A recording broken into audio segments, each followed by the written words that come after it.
Gente en la calle, mucha gente corriendo. Vi parte de lo que mostraban también a la tarde. Bueno, los ajustaron un poquitito, abrieron a otros lugares, pero la gente sale igual, sale igual, sí, obviamente. Sale igual. Entre las 8, entre 7 y media. A partir de mañana creo que va a ser 7 y media. 19:30, sí. Pero hoy entre las 8 y las 9 y media. Hay una necesidad, evidentemente, claro, obviamente. De salir. De salir un poco. Te cuento algo que me contaban recién del tema Vicentín, que me parece importante solamente para poner una mirada. Vos sabés que está... hoy llegó el subinterventor, ¿sí?, a la provincia de Santa Fe. No fue muy bien recibido. No, al contrario, se tuvo que ir. Tuvo que ir en Luciano avión. Sarich, ¿sí? Llegó con escribanos, llegó con todo un equipo para tratar de poner primera en esta suerte de intervención / ocupación, llamémosla por ahí de esta manera, que no es una expropiación, hay que ver qué dice el Senado. Y me contaban que la primera imagen que vio el subinterventor fue una imagen muy fuerte que hacía el subinterventor. Iba con una notificación a una oficina central de Vicentín, y ¿con qué se encontró? Con un portón con la empresa cerrada con un candado. ¿Qué hizo cuando lo hemos estudiado en Derecho? ¿Qué hizo? Notificó pegando. Totalmente. Pegó ahí y dejó la notificación. Pero lo que me cuentan es que si entre mañana o pasado no abren la puerta de la empresa, vamos a un capítulo que posiblemente no sea el mejor de los capítulos. ¿Qué quiero decir con esto? Que se le podría llegar a dar intervención a un juzgado federal de la provincia de Santa Fe. Ahí y la fuerza pública. Reconquista hay un juzgado federal. Claro. Y hay que ver ahí el juez federal qué decisión toma, si efectivamente va a intentar forzar. Por ahora es una ocupación / intervención que está, se supone, dentro de los parámetros normales, pero yo no sé qué imagen sería, hay ¿no? un decreto, está en el boletín oficial. Pero hoy había un candado, Eduardo. Sí, claro, obviamente. Un candado y miles de personas de Avellaneda y de Reconquista. Un banderazo y un abrazo a la...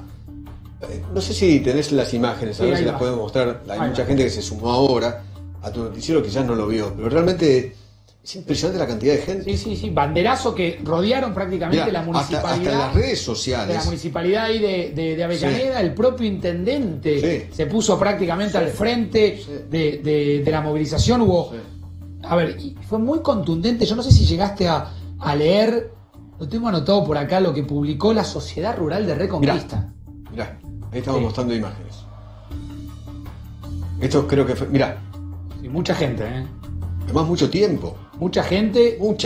Y muchas horas ahí. ¿Vos viste lo que publicó? Tengo acá parte de lo que publicó la Sociedad Rural de Reconquista en un comunicado. Yo te lo quiero leer porque me pareció... Dice: no vinieron por Vicentín. No vinieron para proteger la producción. Vinieron por nosotros. Vinieron por la democracia. Hoy nuestra bandera a media asta simboliza la tristeza ante el entierro de los valores republicanos. Impresionante. Hemos advertido sobre el uso del odio. Lamentablemente tuvimos razón. No juzgamos conductas empresariales. Para ello está la justicia. Desde el punto de vista ético juzgamos lo ilícito del accionar de un poder que se atribuye la suma del poder público. Una nación que respete su constitución es una república. Avasallar la constitución es nuestra desintegración como nación. Sociedad Rural de Reconquista. Muy fuerte. Impactante el comunicado. Muy fuerte. Mira, en las redes sociales, mira cómo será la repercusión que tiene este tema. En estos momentos, pero estuvo arriba como tendencia número 1, pero ahora está en número 2. El hashtag expropiame esta. Bueno, mira. A ver, acá. ¿Se ve? Expropiame esta. Exactamente. Igual ahí van a tener que digo, el Senado va a entrar por el Senado. Ahora Spillman te va a contar algunos detalles. Hay que ver. Yo hablaba con ¿no? De Angeli recién, con el senador, y dice: no sé si pasa el Senado.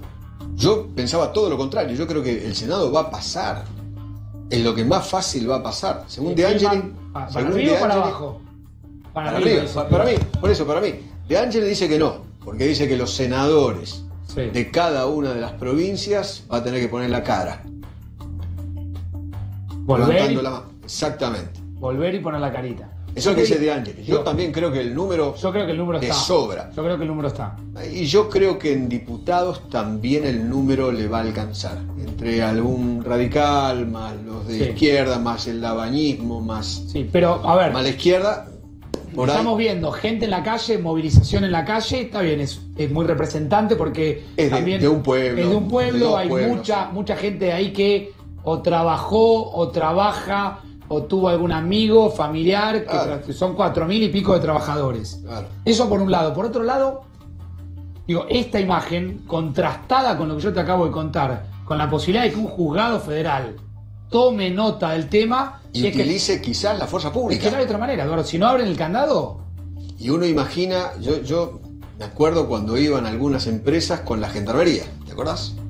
Iban algunas empresas con la gendarmería. Recién me dijo el doctor Ies, y no sé si puedo repetir el chiste, lo voy a repetir. Un gendarme no se le niega a nadie. Bueno, decía recién cuando charlábamos a propósito de este tema. Lo otro que pasó es que, ¿cómo es la justicia? ¿Cómo se movió hoy la causa? Hay una causa penal. Sí, señor. ¿Sí? Contra Vicentín, que tiene muy complicado autoridades a exfuncionarios del Banco Central, González Fraga. Y hoy se movió, entraron mails, ahí lo que están buscando es tratar de esclarecer bien la ruta del crédito que el gobierno de Macri le dio a Vicentín para poder establecer bien... Lo que llaman la ruta del dinero M. La ruta del dinero M, está muy bien. Para Vicentín. Hoy me contaban recién que efectivamente entraron del Juzgado Federal 10, es una causa sobre administración fraudulenta, le están pidiendo al Banco Nación que informe sobre cómo fue el paso a paso del crédito, y hoy... ¿No está Policita ahí?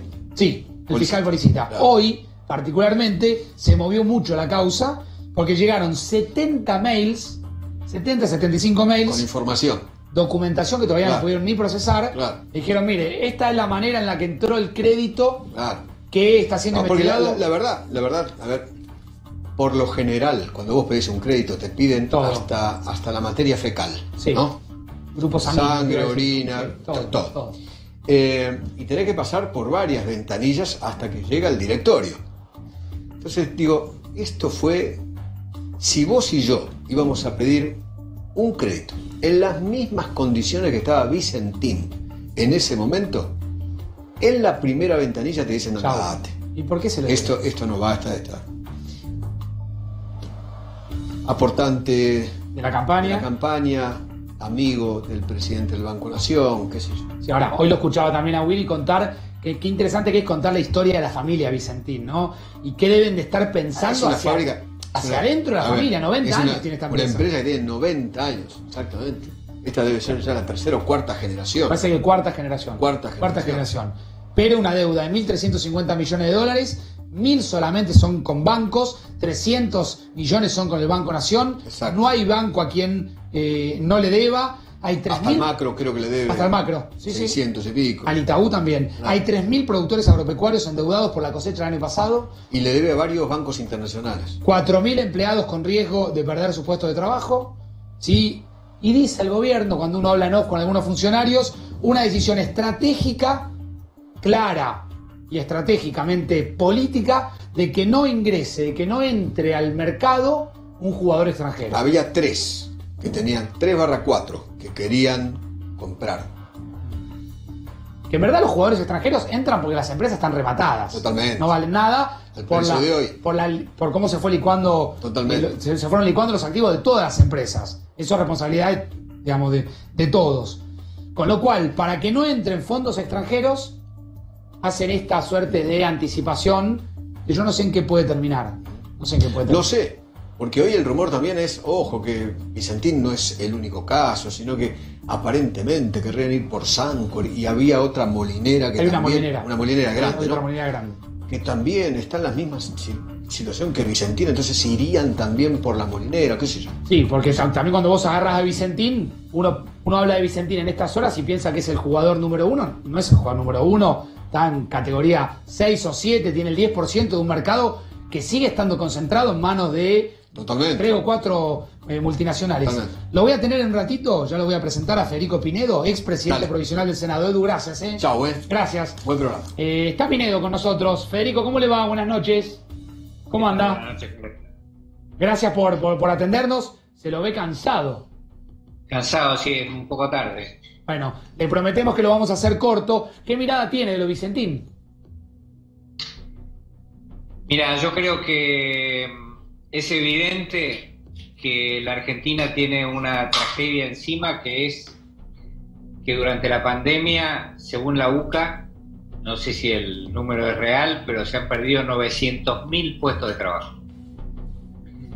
Entonces, la gran preocupación de cualquier persona de Estado que haya en la Argentina tiene que ser cómo generar puestos de trabajo a la salida de la pandemia, cómo generar aumento de producción a la salida de la pandemia. Y entonces, si vos me decís que en un país donde el presidente puede, por decreto, apropiarse de la administración de una empresa privada, sacando al dueño y poniéndose él, o a quien él quiera, si eso es un mecanismo para generar reglas de juego, confianza, inversión, empleo, yo te digo, realmente me parece espantoso para la gente que necesita que le den trabajo a la salida de la pandemia. Entonces, además, esto está en contra de la Constitución indiscutiblemente. La Constitución dice no solamente la propiedad es inviolable, cosa que creo que todos sabemos, ¿ya? Eso dice la Constitución, sino que ningún habitante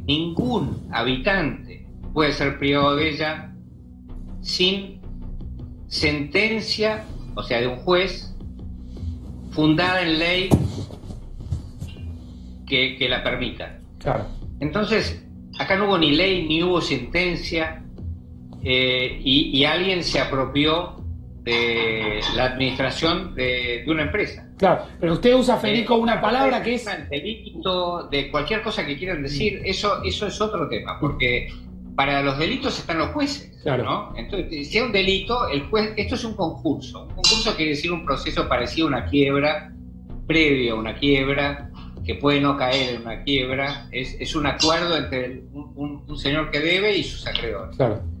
Entonces, hay un juez que maneja la situación y que la va a seguir manejando más allá de la intervención de un gobierno sobre la propiedad de otro. Entonces, me parece que la tragedia es que los argentinos no podamos ponernos de acuerdo, que no podamos ponernos de acuerdo en el oficialismo y la oposición. En decir, miren, ¿saben qué? La Argentina va a ser un país creíble, va a ser un país confiable, nos vamos a tener a las reglas, va a ser fácil de hacer inversiones en la Argentina y generar empleo en la Argentina, porque no van a tener que tener miedo de que les pasen cosas inesperadas, porque acá rige la ley. Claro. Entonces, eso es lo que hay que hacer. Federico, usted habla... En contra de esto es una tragedia para la gente que más necesita. Usted habla de una palabra, utiliza una palabra. Hasta ahora, técnicamente hablamos de intervención. Yo hablé de intervención / ocupación. Usted habla de una palabra... Veremos si efectivamente se termina convirtiendo esto en una expropiación, porque tiene que pasar sí o sí por el Congreso. Pero usted habla de una palabra mucho más cargada, que es la palabra de apropiación. ¿Usted cree que el gobierno de Alberto Fernández se quiere apropiar una empresa? Yo no digo el gobierno de Alberto Fernández. Yo al presidente le digo que nosotros estamos para cooperar. Yo al presidente le digo que nosotros somos una oposición democrática.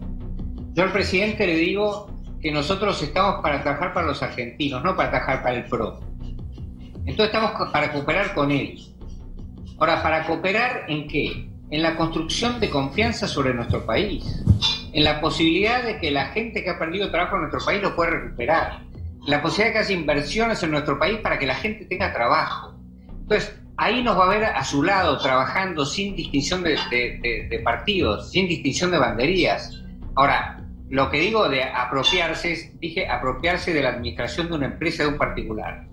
No existe la posibilidad de que un poder ejecutivo tome la administración, intervenga una empresa. No existe esa figura.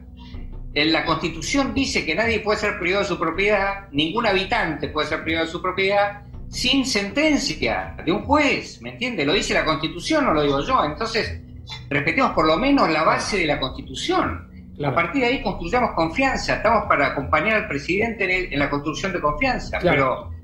Pero ¿me entiende? Cuando hablan, cuando usted escucha que el presidente plantea que es un tema estratégico de soberanía alimentaria, ¿qué piensa? Soberanía alimentaria es una imbecilidad. ¿Es una? Soberanía alimentaria lo que quiere decir es que vos no querés que otro país condicione tu posibilidad de alimentarte. Eso es soberanía alimentaria. Que un país tenga soberanía alimentaria, que no dependa de su alimento de otro país. La Argentina produce alimentos para 400 millones de personas y tiene 40 millones de habitantes. Es un disparate. Es simplemente una frase poética que alguien está diciendo para justificar otra cosa que no la dice, porque si quisiera decirle otra cosa la diría, no diría soberanía alimentaria, que es como decir García Lorca, qué sé yo. ¿Qué quiere decir eso? Claro, pero estamos hablando, a ver, Federico, de una empresa que debía mucha plata, que entre otras cosas le debía mucha plata a los bancos y a bancos estatales, y que tenía en riesgo y tiene en riesgo 4.000 fuentes de trabajo. Cuando uno habla con fuentes del gobierno dicen es una cuestión estratégica para que un grupo extranjero no venga y compre por 3 pesos y monedas una empresa que hace, ¿sí?, a lo que ellos sostienen, la soberanía alimentaria, que usted considera, bueno, dio recién su definición, que es una imbecilidad.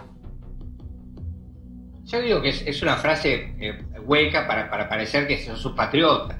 Soberanía alimentaria, que la Argentina necesita, que no depende para sus alimentos de quién.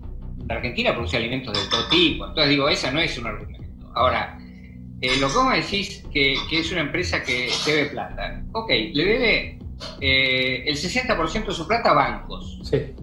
¿No? 300 millones al Banco Nación, que eran créditos de prefinanciación de importaciones, créditos de 180 días, que cuando vos exportabas, prefinanciación de exportaciones, cuando vos exportabas, recibías la plata de la exportación y pagabas el crédito, créditos cortos, para facilitar una operación de exportación. Y después el resto son, como te digo, 60% créditos bancarios de otros bancos, incluso bancos internacionales.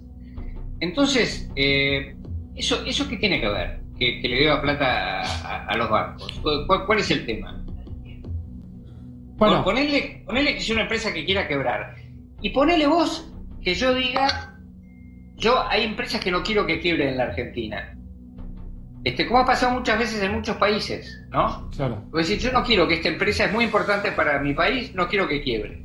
Hay 1000 maneras de hacer las cosas bien para ayudar a una empresa que no quiebre. Hay 1000 maneras, lo hacemos todos los días. Así que no me parece que eso sea el tema. Yo realmente no entiendo cuál es el tema.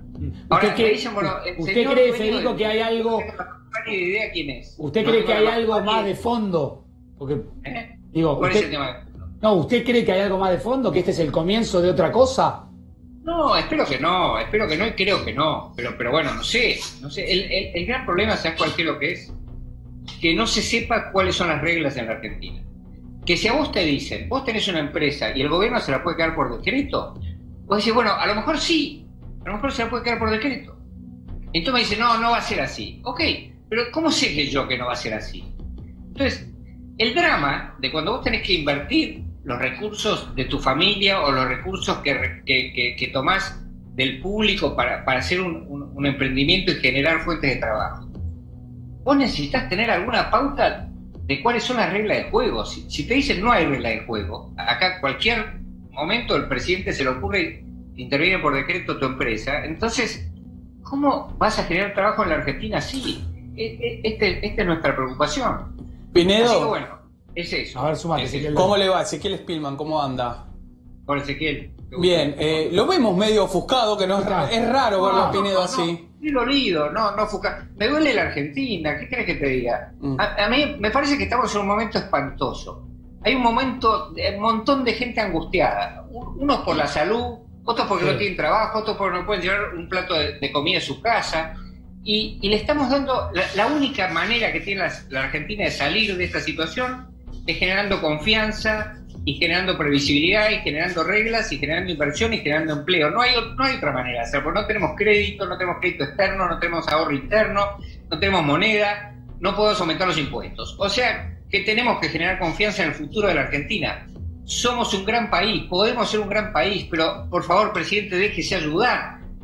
Déjenos que lo acompañemos a generar confianza en la Argentina futura.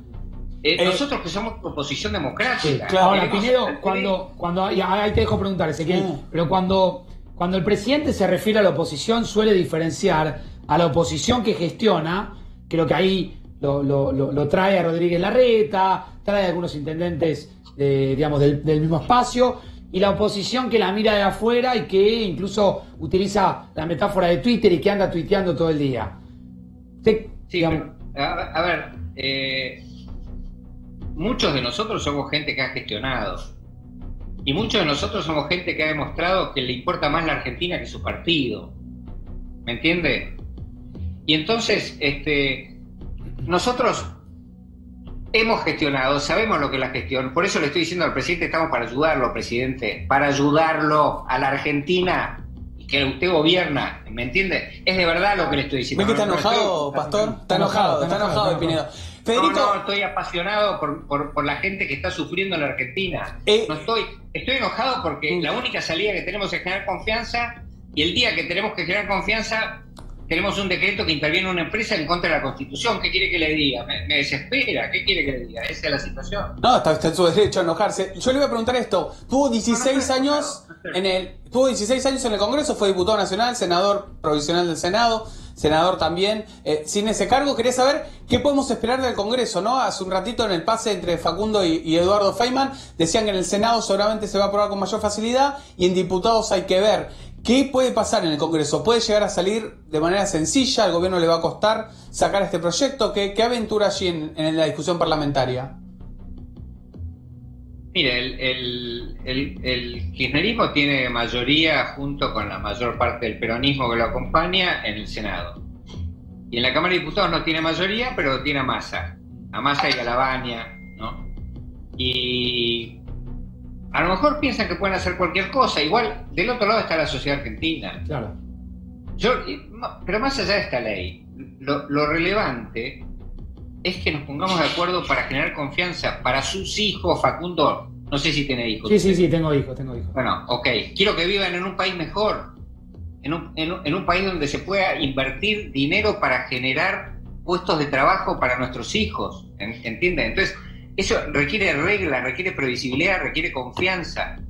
Si no, no se puede. La Argentina compite contra todos los demás países del planeta. No estamos en el medio de la luna, ¿me entiendes? Entonces, tenemos que esforzarnos por ser el mejor país. Pero para ser el mejor país tenés que ser creíble.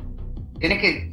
Bueno, basta, ya lo dije 74 veces. No, ¿y usted cree que esta situación que tanto lo indigna, lo apasiona, lo enoja, por más que usted dice que no está enojado, ¿cómo puede, digamos, llevarse adelante en el medio de que la Argentina está intentando reestructurar su deuda? ¿Cómo puede influenciar esto, digo? Es lo mismo. Yo creo que tenemos que cerrar el tema de la deuda. Y lo hemos acompañado al gobierno en el tema de la deuda. Y lo hemos acompañado con la pandemia. Y lo estamos acompañando con Horacio Rodríguez Larreta. Y lo estamos acompañando con el silencio y el acompañamiento de María Eugenia Vidal. Lo estamos acompañando con el silencio del expresidente. Lo estamos acompañando. A la Argentina estamos acompañando. Entonces, no nos pidan más. ¿Qué cosa podemos hacer? Eso es lo que queremos hacer por los argentinos. Entonces, bueno, acá estamos. Así somos nosotros. Nos preocupa nuestro país. Nos preocupan nuestros compatriotas. Queremos dejarles un país mejor. Queremos que la Argentina tiene que dejar atrás una historia de decadencia de la que somos parte nosotros y también son parte de ellos, y entonces tenemos que dejar esto atrás. Ahora, Federico, yo contaba recién que aparte de todo el análisis que uno puede hacer y el debate que se puede abrir a propósito de cuál va a ser el futuro de Vicentín, si efectivamente el Congreso va a expropiar o no, yo contaba recién que efectivamente hay una causa penal que se inició por un préstamo que el gobierno de Macri le dio a Vicentín, donde se está tratando de establecer cuál fue la ruta, ¿sí? El paso a paso de un crédito que está mirado bajo 7 lupas por la justicia como el presunto delito de administración fraudulenta. Pero bueno, Macarón, ¿sabes qué? Si hay un delito, que los jueces intervengan y metan preso a los delincuentes. Punto. No tengo mucho más que decir de eso. Pero perdón, es así. Federico, pero perdón, que lo metan presos a los delincuentes. Pero los presuntos delincuentes, por ponerlo en estos términos, provendrían del gobierno de Macri. Pero miren, provengan de provengan. Yo no estoy acá. ¿Usted me cree que yo hago política para defender a los argentinos? ¿O usted cree vengo para defender delincuentes a hacer política. No, yo siempre creo en su honestidad intelectual, Pinedo. Siempre, se lo he dicho creo que alguna vez en la radio. Dicho eso, yo no tengo ni idea del señor Vicentín. Ni siquiera sé si se llama Vicentín, creo que no se llama Vicentín, se llama de otra manera. Nardelli. Hoy me dijeron, Nardelli. ¿Cómo se llama? Sí. Bardelli. Bueno, muy bien, Bardelli. Entonces, lo único que yo sé es que el 60% de los acreedores del señor ese son bancos, ¿no? No, pero también hay cooperativas de pequeños, pequeños productores. Dije el 60%. Ah, el 60%, está muy bien, está bien. 60%. Ok.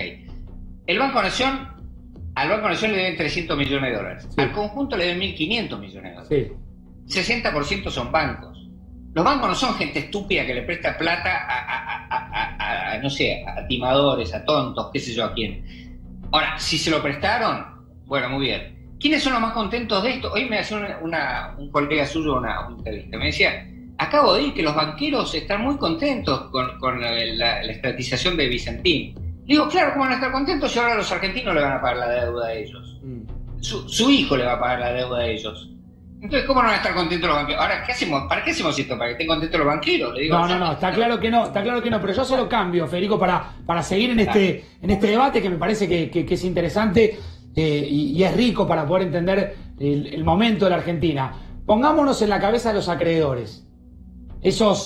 Algunos cooperativistas, algunos bancos, otros cooperativistas, depende del porcentaje, habría que ver bien los productores. Hay de todo. Mucha gente estaba diciendo, ¿cuándo voy a cobrar la mía? ¿Cuándo me van a pagar por los granos que yo entregué para que Vicentín pueda exportarlos? Y nunca me los pagó. Entonces, más allá de la forma en que se le dé, me parece que también hay un trasfondo que hay que entender, de 4.000 trabajadores con miedo a perder su puesto de trabajo, de muchísimos productores diciendo, no solamente la calidad de los bancos, me parece, ¿no? Yo le digo a las cooperativas y le digo a los productores, si ese señor los estafó, yo quiero que esté preso. Vamos a trabajar juntos para que esté preso si los estafó. Bien. No tengo idea si los estafó o no los estafó. No, está claro, es un supuesto. Pero, por eso, no soy yo quien lo tiene que decir, ¿no?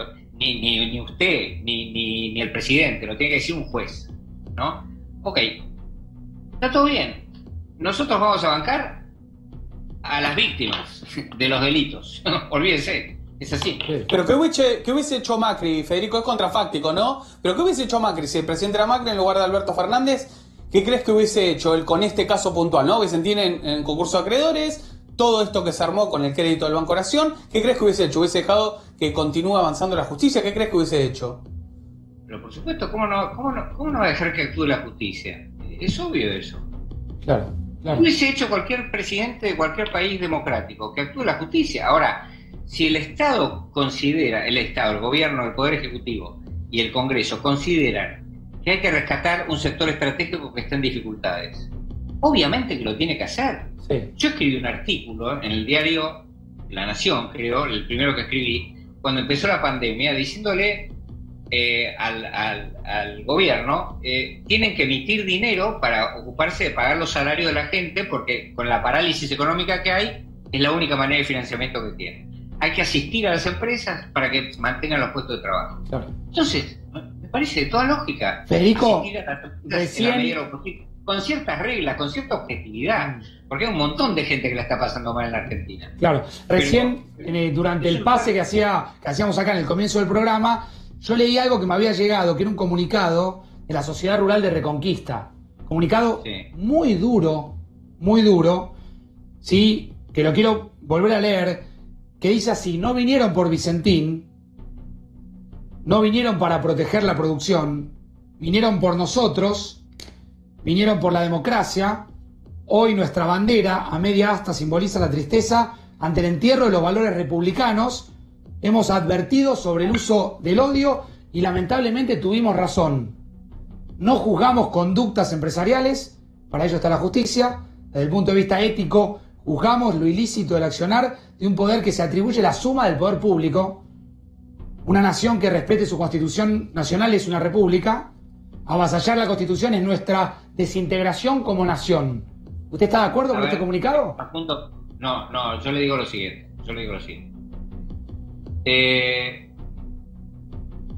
¿qué es más importante adentro de cada uno de nosotros?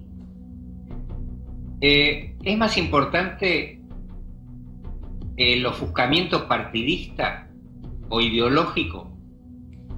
¿O es más importante ser argentinos y sentir de corazón una afinidad importante con el pueblo de los argentinos, con nuestro pueblo? Lo más importante es lo segundo. Entonces, nosotros tenemos, el señor de la cosa esa de Reconquista, de la sociedad rural, no sé qué, bueno, tiene su responsabilidad. Yo no tengo ningún cargo público, soy un ciudadano común, pero milito en política. Ahora, me considero parte de la oposición, porque he desempeñado roles importantes en la oposición y después en el oficialismo, y acá estoy. Entonces, yo creo que nosotros tenemos la responsabilidad como dirigentes políticos de un país democrático que tiene un oficialismo y una oposición que entre los dos forman la democracia, de cooperar, de trabajar para sacar a la Argentina adelante. Entonces, no tiene mucho sentido esto de transformar la política como algunos extremistas quieren, de los dos lados, muy claramente, en una competencia de denuncias criminales. ¿Saben qué? Un país no sale así. Un país sale con dirigentes responsables, trabajando con responsabilidad y con seriedad. Claro. Entonces, lo que yo le digo es, tomemos un poco de altura, tomemos un poco de... No es que se acabó la Argentina, no es que se acabó la democracia, nada de todo eso. Lo único que tenemos más requerimientos en la democracia para ocuparnos de nuestra Argentina. Bien. El señor presidente de la Nación y nosotros como oposición. Ese es nuestro deber. Nosotros haremos lo que podamos y yo trataré de convencer a los míos, a mis colegas de la oposición, de que seamos una oposición propositiva, constructiva, que muestre que hay una alternativa, que hay otro camino, que hay otra manera. Fenómeno. Yo voy a trabajar para eso. Y que prefiero colaborar antes que... Pero paremos con esta descalificación y cada vez más violenta, porque eso genera la imposibilidad de dialogar. Seguro. Federico, país y no podemos hablar. Claro, Federico, mire, justamente hablando de la imposibilidad de dialogar, la pandemia no permite, no sé si usted está viendo un monitor, que podamos hacer un debate. Está el Chino Navarro del otro lado, pero yo creo que va a ser difícil por ahí generar un debate, porque por supuesto que es difícil por el Skype, pero ya lo voy a saludar al Chino Navarro. Chino, ¿cómo te va? Buenas noches. Buenas noches, un gusto. Buenas noches, Federico. Hola, Chino, ¿cómo te va? Bueno, por lo menos se escuchan. Sé que se escuchan bien. Bueno, sé que Pinedo nos había pedido una nota corta porque es tarde, así que prometemos hacer... Estoy en una reunión con gente que estamos haciendo una tarea importante, pero bueno, démosle un cachito más. Vamos. Entonces, escucho la primera reflexión del Chino Navarro sobre el tema Vicentín. Recién quiero ser claro con esto. Uno de los títulos más fuertes del propio Pinedo fue que lo de la soberanía alimentaria era una imbecilidad. Quiero saber qué piensa el Chino sobre esto, ¿no? Pero capaz que sí, porque yo hablo un poco así. Bueno, a ver, Chino.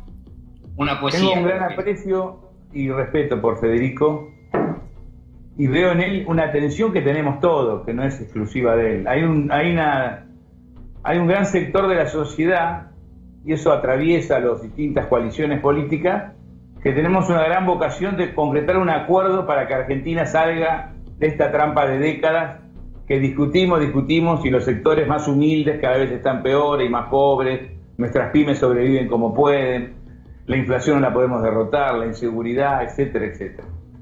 Y veo esa tensión porque hay frases de Federico que yo suscribiría totalmente, son una oposición seria, responsable. Es cierto que nos han acompañado en momentos importantes de que asumimos, votando la ley de solidaridad social, acompañándonos en la negociación de la deuda externa, administrando la pandemia, porque Alberto Fernández, el presidente, lo hace con los gobernadores opositores de los partidos provinciales, de Cambiemos, ya sea pro radicalismo y por supuesto con el oficialismo y con el conjunto de la sociedad, y sobre todo lo que es el AMBA, donde está Rodríguez Larreta, es el Kicillof y el presidente, y eso es una muestra que a la sociedad le genera, me parece, cierta certeza, cierta seguridad de que podemos transitar juntos. Y ahora aparece este proyecto, que yo creo que tenemos que, como lo dijo Pinedo, coincido, bajemos los decibeles, bajemos los adjetivos, Es razonable que haya desconfianza, es razonable que haya críticas, porque venimos de experiencias complejas, de experiencias fallidas. Nosotros entendemos que la 125 cometimos errores. El propio presidente se fue del gobierno donde era jefe de gabinete por la 125. Llevó mucho tiempo reconstruir la unidad y poder entender que muchos cometimos errores y tuvimos que reaceptarlo y reencauzar la política y el diálogo y la escucha y la forma. Y acá hay una situación excepcional de una empresa que es muy importante, que entró en quiebra, entró en crisis, está en un proceso de concurso, podía quebrar o no, hace 6 meses que no se resuelve esa situación, y el gobierno, a través de un decreto, legítimamente, en el marco del derecho, designa un interventor, que no va a encontrar a nadie que lo objete. Gabriel Delgado, honesto, inteligente, conoce el tema, con lo cual hay una garantía de que tenemos una persona que la puede gerenciar para intentar rescatarla. Una empresa que ya endeudó al pueblo argentino, claro, porque el mayor acreedor es el Banco Nación, sume el Banco de Santa Fe, Banco de Entre Ríos, créditos no pagos, impuestos, etcétera, etcétera. Y ahora, la finalidad es que lo resuelva el Congreso, perdón. Sí, pero la crítica principal... la legalidad, sí, para rescatar la legalidad de la medida y bajar los decibeles. El que va a resolver esta decisión que quiere tomar el presidente y el Poder Ejecutivo es el Congreso. Claro, claro. Donde en senadores, yo coincido con Pinedo, el oficialismo pareciera que tenemos una mayoría, hay que dar el debate, y en diputados no tenemos ni siquiera quórum. Es decir, para poder construir un consenso tenemos que dialogar desde el quórum hasta el posible mayoría. Claro. Con lo cual va a ser una ley que se va a discutir, que se va a debatir, que va a interactuar no solamente el Congreso, sino los actores productivos, el conjunto de la sociedad. Y no es malo que rescatemos una empresa que tenga una figura mixta de capitales públicos privados, con un gran rol de las cooperativas de Santa Fe, pequeños y medianos productores. Me parece que si hay cuestiones por corregir, en vez de pelearnos y romper puentes, coincido con Federico, colaboremos, propongamos y mejoremos la idea. A ver, Chino, lo escuchamos a Federico y lo liberamos porque si no vamos a romper el compromiso que teníamos. Federico, lo escuchamos, si quiere para un cierre.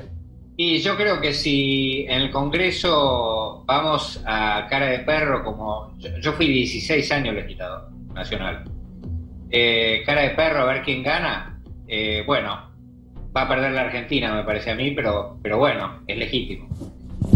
Ahora, si podemos buscar la manera de rescatar una empresa importante en beneficio de la Argentina, de la producción, bueno, cuenten que ahí estamos para colaborar.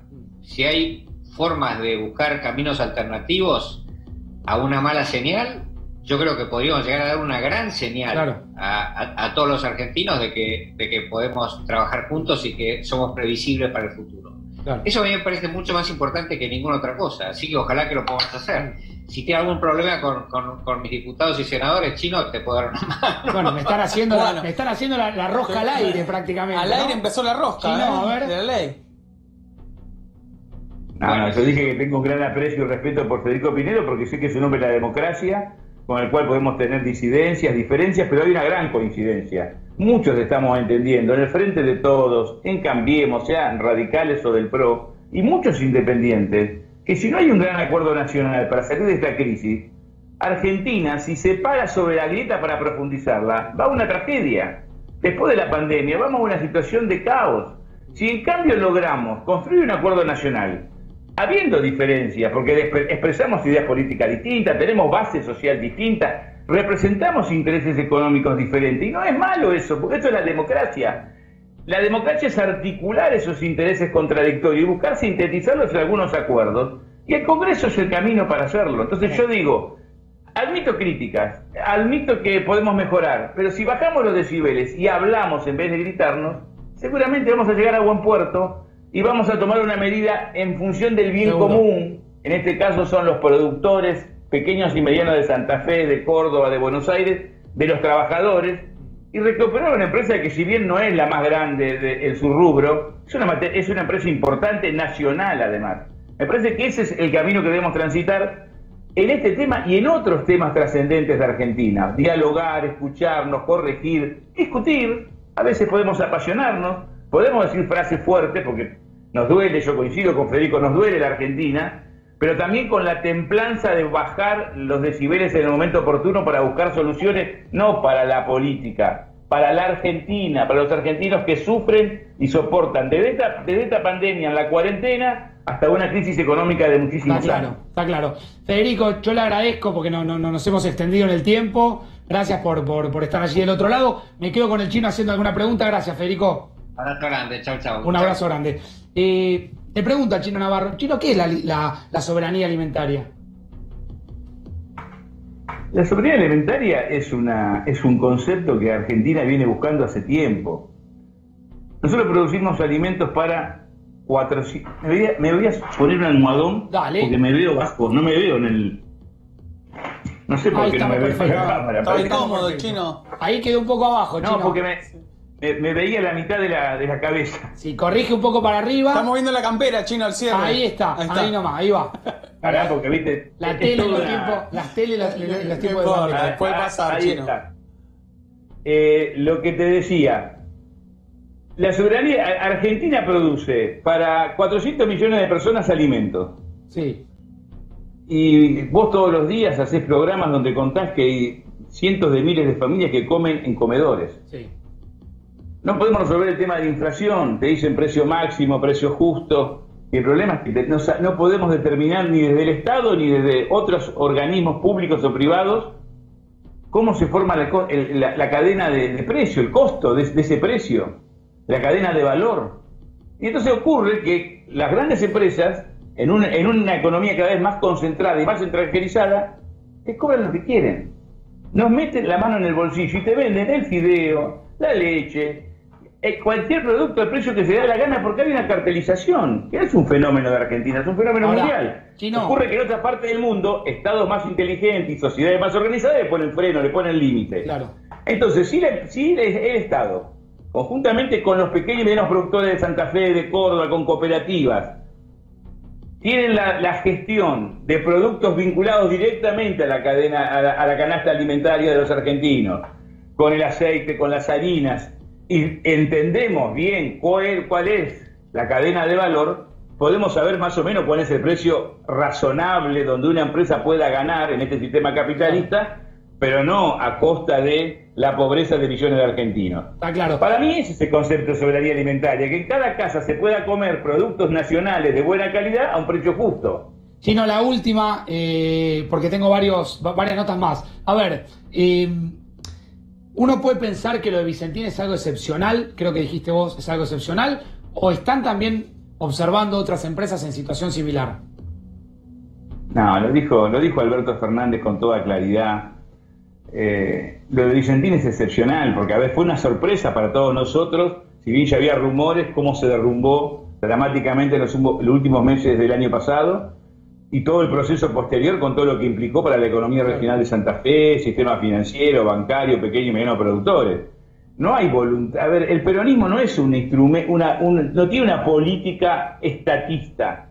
No tenemos todo en manos del Estado, todo lo contrario. Cuando Perón habla de la comunidad organizada, si querés hoy en términos socialdemócratas, digamos la sociedad civil, o en fuerzas más, en términos más antiguos, las fuerzas vivas las fuerzas vivas de la sociedad, lo que está diciendo es que tiene que haber protagonismo del profesional, de la familia, del empresario, claro, de la pyme, de la actividad privada, que tiene que ser potente. Pero esa actividad privada potente, pequeña y mediana, y yo te lo dije la otra vez, ojalá tuviésemos 10 Arcor o 10 Techín, que no echen gente, que banquen la crisis, que tengamos fuerza en el mercado internacional, que tengamos presencia, tiene que estar respaldada por un Estado inteligente que ayude a los que saben gestionar. Esto es excepcional, por eso hablo de es mixta, es pública y privada. Claro. Por eso pusimos al que más sabe, que es Delgado, por eso los pequeños y medianos productores de Santa Fe, por eso buscamos a los que saben del tema productivo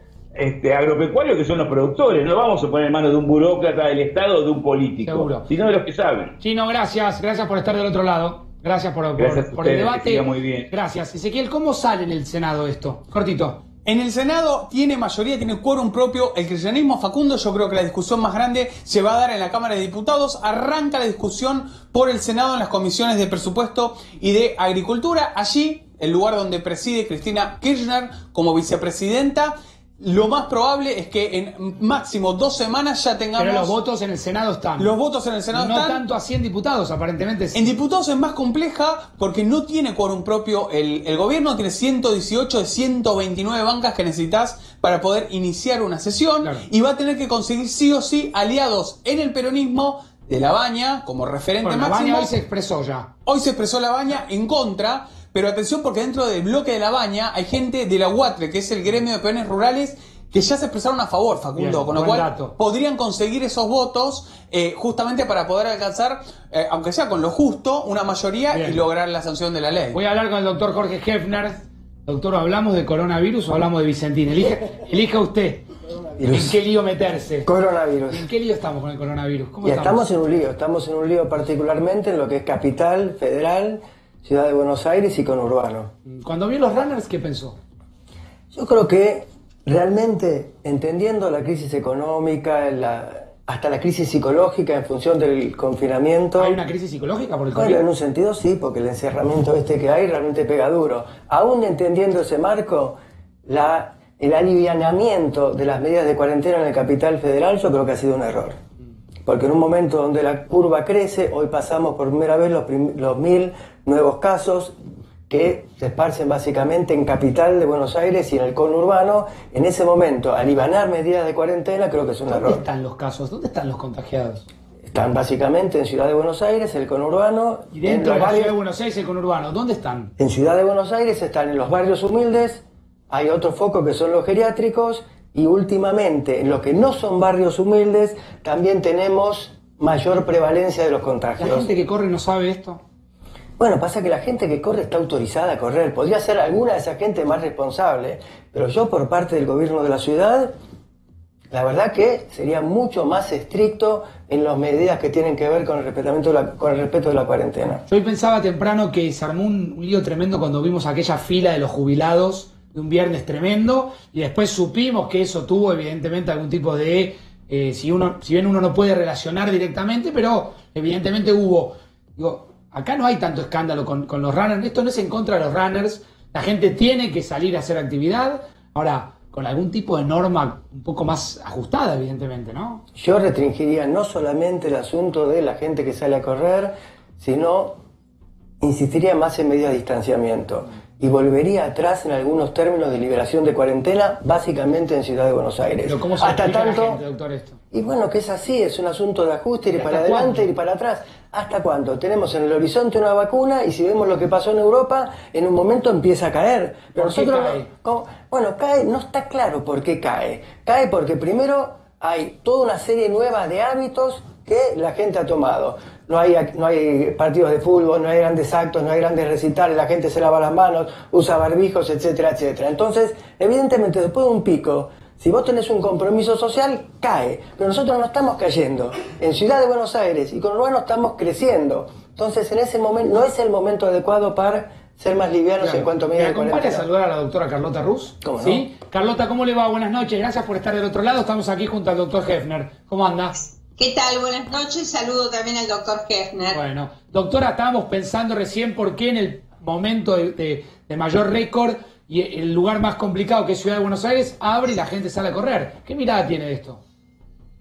Bueno, algunas de las cosas ya las dijeron ustedes. En realidad esto fue una medida que tomó el gobierno de la ciudad pensando que era una oportunidad para poder distender un poco, sobre todo haciendo una actividad que mucha gente la quería hacer.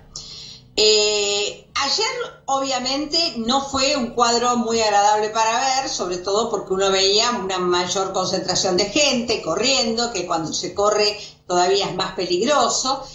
Yo creo que hay algunas cosas que se tienen que ir corrigiendo. Hoy ya hubo un poco más acotado, están organizando las cosas. Creo que hay que darles un poco de tiempo.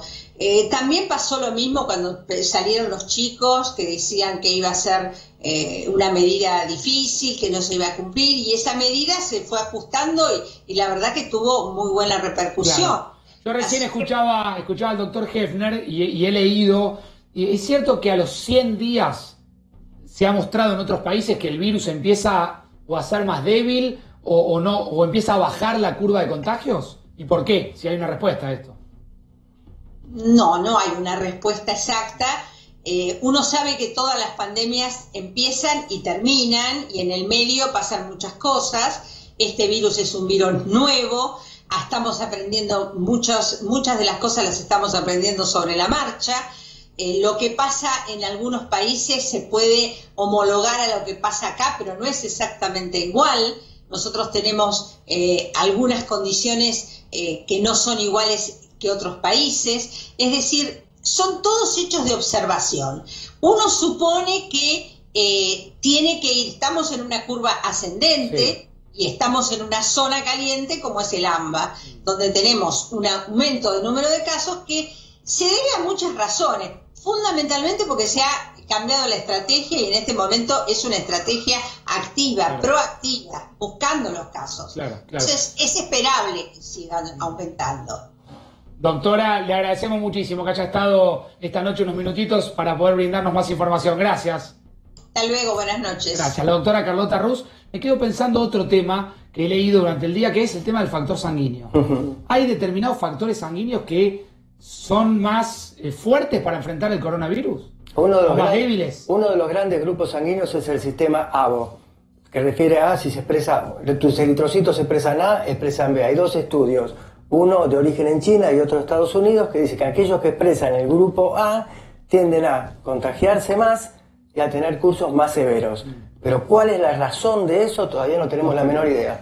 No está claro. ¿Cuántas cosas no están claras? Muchísimas cosas. Clara, ¿no? Claro. Muchísimas cosas. Y bueno. Pero lo que está claro es que la perspectiva de tener una vacuna exitosa para el primer trimestre o cuatrimestre existe, con distintas estrategias, y vamos a eso. Por eso hay que tener mucha precaución hasta ese momento. Bueno, usted sabe que a nosotros nos gusta cerrar con el programa con una cifra que va en línea con un poco con lo que usted plantea. Ahí está la cifra atrás, 7.568 recuperados por coronavirus en el día donde justamente la cifra fue de 1.142. 1.142, una cifra récord, pero también esta es una cifra récord, 1.141, perdón. 1140. Pero también esta es una cifra récord. 7.568 personas que se han recuperado. Doctor, gracias. No, gracias a ustedes. Chau, hasta luego, hasta mañana a las 10 de la noche aquí en 4 días. Chau, chau.